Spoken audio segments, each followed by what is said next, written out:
La mujer de la carriola. Hace muchos años viví una terrible experiencia que hasta la fecha me ha sido imposible olvidar. No recuerdo mi edad, pero estaba demasiado chiquito.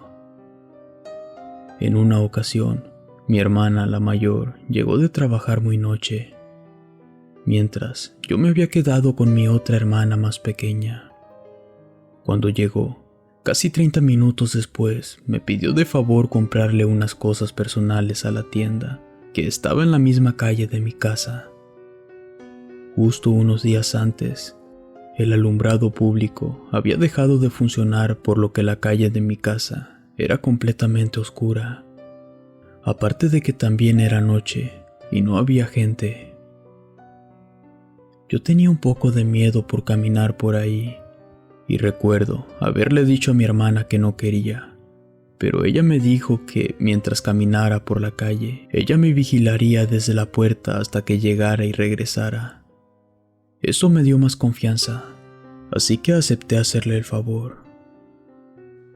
Cuando comencé a caminar, casi como a la mitad del camino, vi a una mujer salir de la esquina de una cuadra.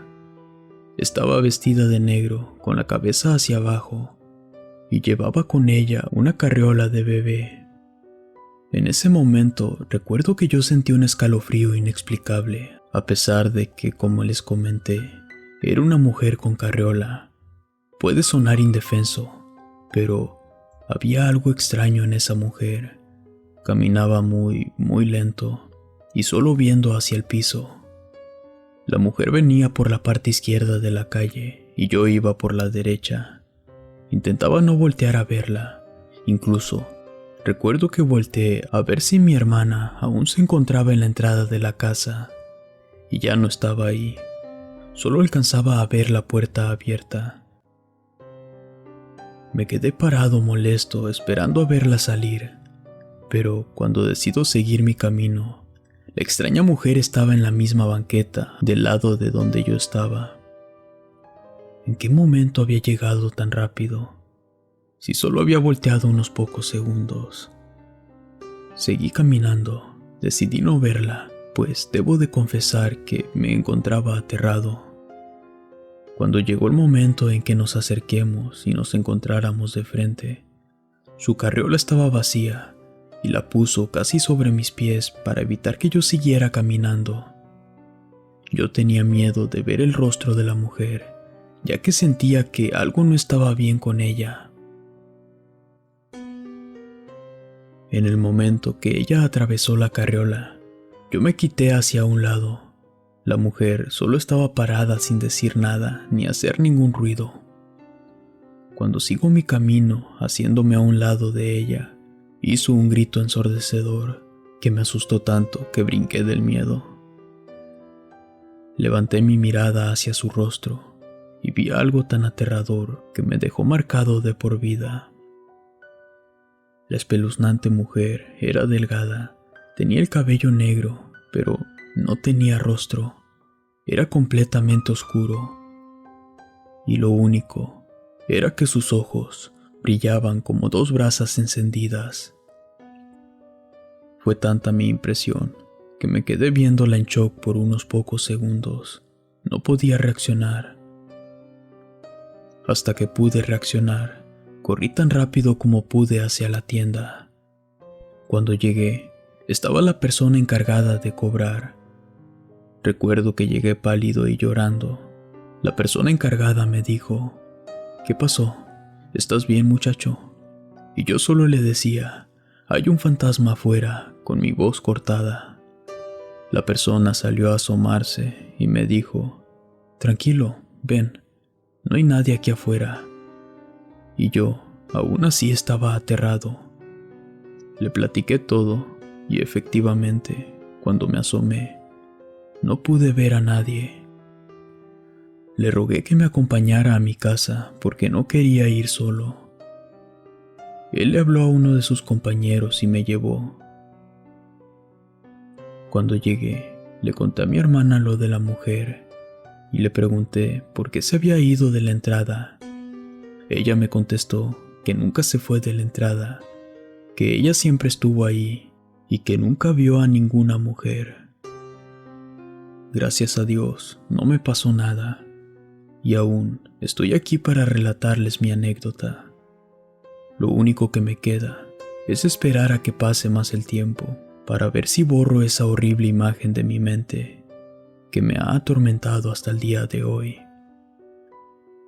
Relato de Cristian Acevedo.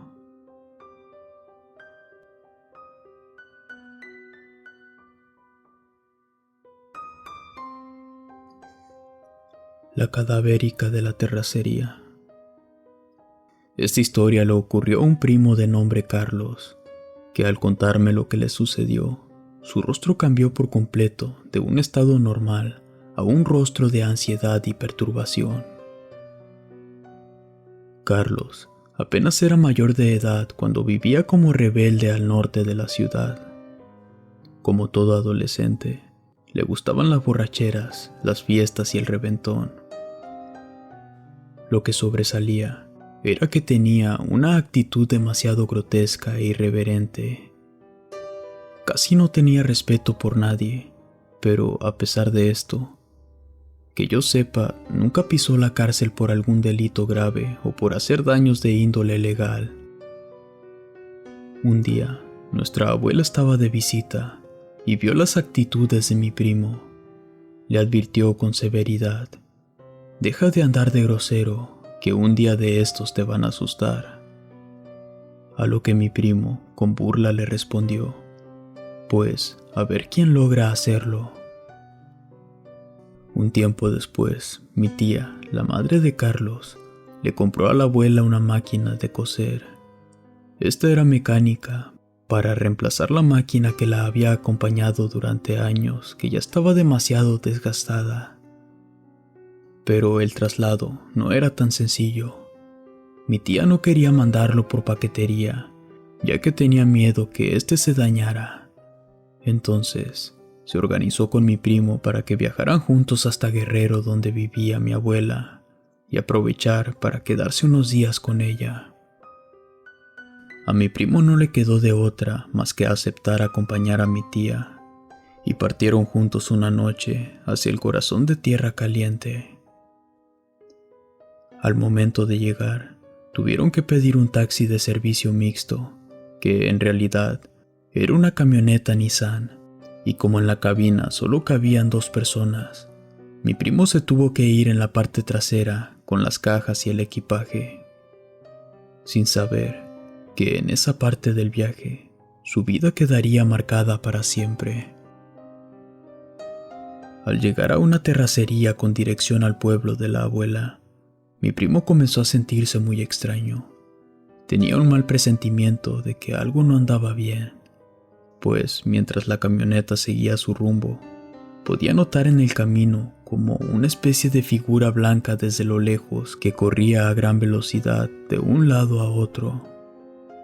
Mi primo estaba confundido y sus ojos se enfocaban a la extraña figura para intentar descifrar lo que era, hasta que desapareció de la nada, mientras él seguía buscando por todo el camino en la oscuridad para encontrarla.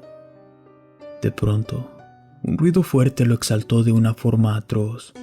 Este provenía de la parte trasera, y al asomarse un poco para descubrir lo que era, para su sorpresa, era algo parecido a una mujer que se agarraba a la puerta trasera de la cajuela. Era algo aterrador, puesto que la camioneta estaba en movimiento. Esa cosa se aferraba de tal forma que quería subirse y llegar hasta donde él estaba. Y al ver mi primo sus manos, quedó horrorizado, pues pudo ver que eran demasiado huesudas. Tenía uñas largas como garras, y el pelo no le permitía ver el rostro de ese adefesio. Mi primo del terror no podía dejar de verla. Estaba en shock, y con la voz entrecortada, comenzó a pedir ayuda, pero con el movimiento y el ruido que hacía la camioneta, ni su mamá ni el conductor lo escuchaban. Al ver que esa cosa se acercaba a él cada vez más con su aspecto cadavérico, aferrándose para alcanzarlo, el sentimiento de horror creció aún más para mi primo, y sin dejar de verla, comenzó a hacerse hacia atrás para poder tocar la ventana de la cabina y pedir auxilio. Pero antes de llegar a hacerlo, al tomar una curva la camioneta, el espectro salió disparado hacia las orillas de un cerro, perdiéndose entre los espinos. Ante la huida de ese extraño ser, mi primo alcanzó a ver que traía una especie de vestido blanco que se iluminaba con la luz de la luna. Mi primo quedó totalmente paralizado y sin querer moverse después del espanto que sufrió esa horrible noche. Al llegar al pueblo, lo encontraron escondido entre las cajas, temblando, con escalofríos y empapado de sudor. Por más que le hablaban, mi primo no reaccionaba. Estaba en un estado de shock que solo se le veía hacer los espasmos como consecuencia de esa horrible experiencia.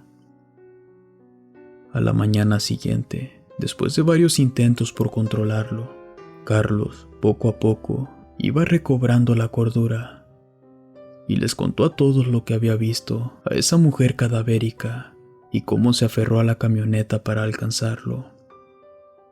Al oírlo, mi tía quedó impresionada y mi abuela le recordó la advertencia de aquella vez que hablaron juntos.